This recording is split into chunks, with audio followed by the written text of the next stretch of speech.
আজকে বিশ্বের কাছে একটি গুরুত্বপূর্ণ নজির গড়ল ভারত। কাশ্মীরে চন্দ্রভাগা নদীর উপরে বিশ্বের সর্বোচ্চ রেল সেতুর উদ্বোধন করলেন নরেন্দ্র মোদী। বিশ্বকে দিলেন বার্তা। প্রধানমন্ত্রী নরেন্দ্র মোদীর এদিন শুক্রবার চন্দ্রভাগা অর্থাৎ চেনাব নদীর উপরে নির্মিত বিশ্বের সর্বোচ্চ রেল সেতুর উদ্বোধন করলেন।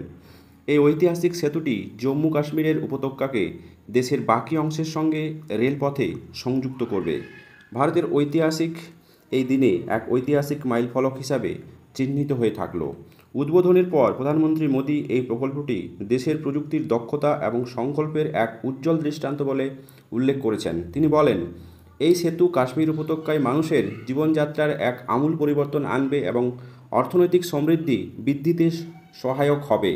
প্রায় ৩৫৯ মিটার অর্থাৎ ১১৭৮ ফুট উচ্চতার এই সেতুটি চেনাব নদীর তলদেশ থেকে আইফেল টাওয়ারের চেয়ে উঁচু। ১৩১৫ মিটার দীর্ঘ এই সেতুটি উধমপুর, শ্রীনগর, বারামুলা রেল লিঙ্ক প্রকল্পের একটি গুরুত্বপূর্ণ অংশ।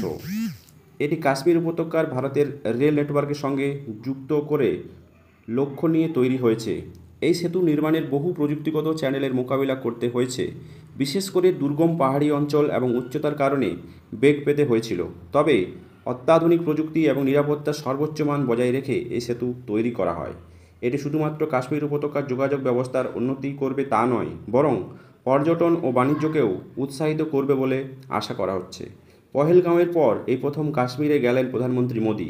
সেখানে গিয়েই উন্নয়নের বার্তা দিয়ে ফের একবার কাশ্মীরের জন্য ভারতের সরকারের দায়বদ্ধতার পর প্রশ্ন তুলে ধরলেন।